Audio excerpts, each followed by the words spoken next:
آپ صادق ہیں، آپ امین ہیں، آپ اچھے ہیں. اگر آپ کہیں اس بہاری کے پیچھے ایک لشکر جرار ہے تو ہم ماننے کے لیے تیار ہیں. اللہ کے نبی جناب محمد رسول اللہ صلی اللہ علیہ وسلم نے فرمایا تو سنو، میں تم کو عذاب علی سے ڈرانے کے لیے آیا ہوں. ایک وقت آئے گا کہ تم سب قدم پر جاؤ گے، قیامت برپا ہو جائے گی، سب کا حساب و کتاب ہوگا. تو میں آخرت کے دن سے جہنم سے تم کو ڈرا رہا ہوں. تم لوگ اسلام کے دامن میں آ جاؤ، مسلمان ہو جاؤ، سچے دل سے کلمہ پڑھ لو. اس کے بعد ابو لہب نے کہا تبًا لک سائر، تمہاری بربادی ہو جائے، تمام دن تم برباد رہو. اس بات کو کہنے کے لیے تم نے ہمیں ہم کو بلایا تھا. اس کے بعد وہ معاملہ بکھر گیا، وہیں سے لوگ منتشر ہو گئے، اپنے اپنے گھروں کو چلے گئے. یہ دوسرا شان نزول. اور تیسرا شان نزول ہے اللہ کے نبی جناب محمد رسول اللہ صلی اللہ علیہ وسلم کی دعوت کا چرچا سن کر کے پورے عرب سے لوگ مکہ میں آتے تھے. قافلہ آتے تھے، لوگ تنہا بھی آتے تھے، اللہ کے نبی جناب محمد رسول اللہ صلی اللہ علیہ وسلم سے ملتے تھے. تو یہ کیا کرتا تھا ابو لہب یہ کام کرتا تھا کہ جا کر کے مین پوائنٹ پر، مین جگہوں پر بیٹھا رہتا تھا. کوئی آتا تھا، وہ پوچھتا تھا، ضرور پوچھتا تھا کہ یہاں نبوت کا دعویٰ کرنے والا کوئی محمد نامی شخص پیدا ہوا ہے، ذرا اس کا پتہ بتا دو. یہ ابو لہب کہتا تھا نہیں، ارے وہ تو مجنون ہے، وہ شخص مجنون ہے، وہ پاگل ہے، وہ دیوانہ ہے، اس کو کچھ نہیں آتا ہے، وہ یوں ہی بڑھاتا ہے. تم لوگ کس کے جھمیلے میں جانا چاہتے ہو؟ واپس جاؤ، وہاں جانے سے کوئی فائدہ نہیں ہے. تو بہت سارے لوگ وہاں سے واپس چلے جاتے تھے. باؤ یہ گنگوت یہی کا باشندہ ہے، رہنے والا ہے، سب کچھ اس کے بارے میں جانتا ہے، بتاتا ہے. تو چلو ہم لوگ اس کے خرگوشے میں کیوں پاتا ہے؟ وہیں سے واپس ہو جاتے تھے. ایک دفعہ یہ قافلہ آیا، اس نے بھی ابو لہب سے پوچھا کہ بتاؤ اس محمد کے بارے میں. تو اس نے کہا محمد تم کیا کرو گے؟ وہ محمد مجنون ہے، پاگل ہے، دیوانہ ہے، ساحر ہے، شاعر ہے، وہ بکواس بولتا ہے، تم لوگ واپس جاؤ. تو ان لوگوں نے کہا اتنا ہم لوگ سفر طے کر کے جب آئے ہیں تو مکہ میں پہنچ چکے ہیں، ہم محمد رسول اللہ سے بغیر ملاقات کیے ہوئے ہم لوگ نہیں جائیں گے. ہم لوگ اس کا علاج کروا رہے ہیں اور اس کا ستیہ ناش ہو جائے، وہ برباد ہو جائے، تبًا لہو ولدینہ، بربادی ہو اس کے لیے اور اس کے دین کے لیے. تو بہرحال یہ تینوں شان نزول اللہ رب العالمین نے اس سورت کو نازل کیا. تبت یدا ابی لہب وتب ما اغنی عنہ مالہ وما کسب. اور پھر واقعات لمبے ہیں. یہ سورت جب نازل ہوئی تو ابو جہل نے بلایا، ابو لہب نے بلایا، اور اس کے ساتھ اس کی بیوی جو تھی ام جمیل یا عروہ بنت حرب، وہ بھی ایک دفعہ آئی کھنکھناتے ہوئے. یہ عادت ہوتی ہے ہماری ماں اور بہنوں کی نا، جب دو گھر سے جھگڑا ہونے لگتا ہے تو عورتوں کی آواز پتہ نہیں کس انداز میں آتی ہے، وہ کھنکھناتے ہوئے گھروں سے نکلتی ہے. یا جب ہم عزتیہ بنا دیں، یہ کرا وہ کرا ایسا کرا. تو جب سنا ام جمیل نے تو اللہ کے نبی صلی اللہ علیہ وسلم کو ڈھونڈنے کے لیے نکل آئی اور کہا محمد نبینا وامرہ وسینا ودینہ قلینا.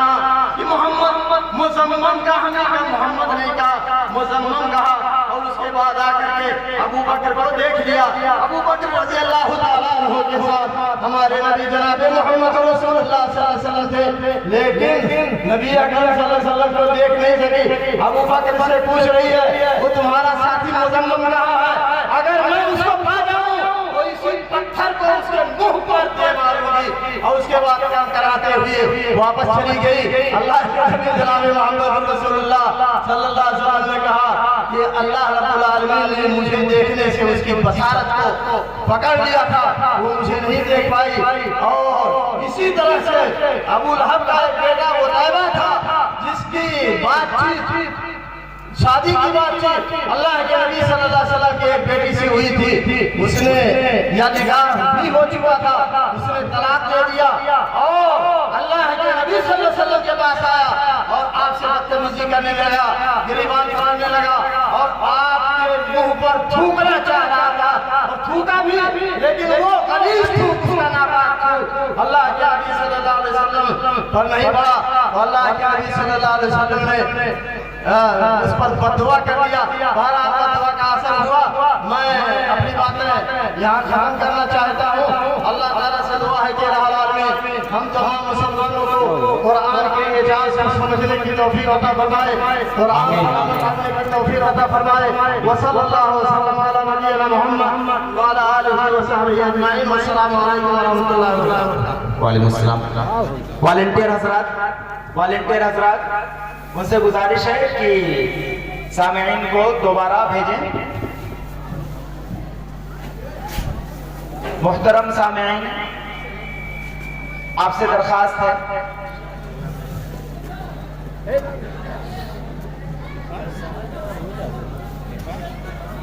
محترم، میں اپنے تمام سامعین سے جی آپ لوگ واپس آ جائیں۔ ایک چوتیا لوگ بیٹھے آپ لوگ کیا معلوم بھائی؟ 2 مصروں کے لیے تب تک اختر ریاضی۔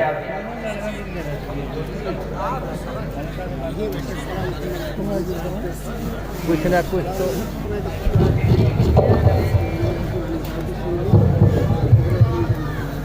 السلام علیکم ورحمۃ اللہ وبرکاتہ۔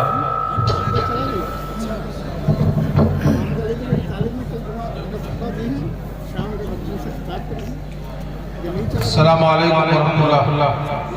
تمام حضرات سے بڑے ہی ادب کے ساتھ یہ محفل کے لیے بہت ہی غلط بات ہے کہ آپ اپنی کرسیوں کو چھوڑ کر کوئی بات ہو جائے تو اس طرح سے بھاگ جائیں۔ آپ تشریف لائیں۔ ہے کام مسلمان کا نفرت کو مٹا دینا،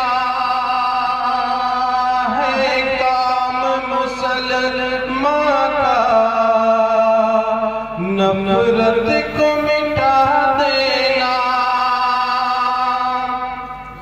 ہے کام مسلمان کا نفرت کو مٹا دینا، ایک پیار محبت کا ماحول بنا دینا، ماں باپ کی خدمت میں جنت کی ضمانت ہے، ماں باپ کی خدمت میں جنت کی ضمانت ہے، تم ان کو خفا کر کے جنت نہ گوا دینا۔ آخری شعر، انگریزی پڑھاؤ تم بچوں کو مگر پہلے، انگریزی پڑھاؤ تم بچوں کو مگر پہلے، انگریزی پڑھاؤ تم بچوں کو مگر پہلے، قرآن کے نغموں سے،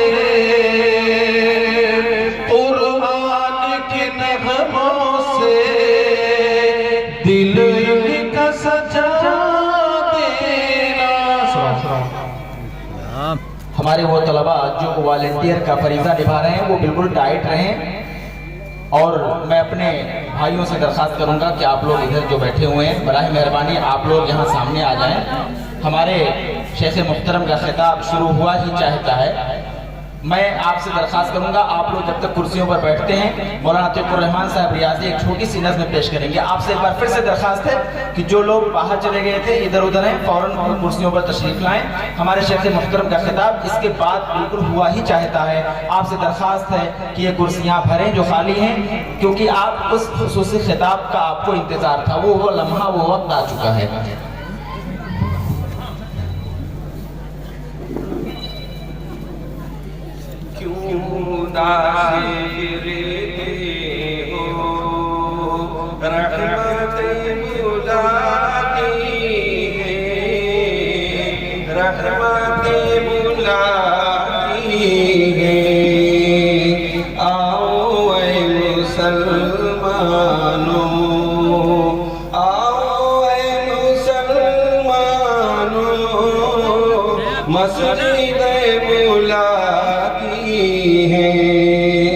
رب کی بندگی کر کے